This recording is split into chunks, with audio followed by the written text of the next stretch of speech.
The left brain has a certain processing function and the right brain has a certain processing function, and together they're much more than the sum of the parts. But what's happened in our society, and this is the argument that he's making a lot, is that the left brain has become tyrannical and it overpowers the right brain. And it's become the only thing that we actually can value and appreciate is what the left brain does. And the argument here, implicit or even explicit, is that that left brain tyranny is the cause of the meta crisis.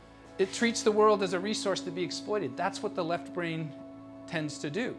And that's the grounding of the meta crisis. So by understanding that, I think we can do something. And I just sum it up this way: the human condition reflects human cognition.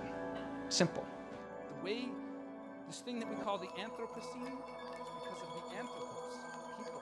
What about people? It's the paradigm that we're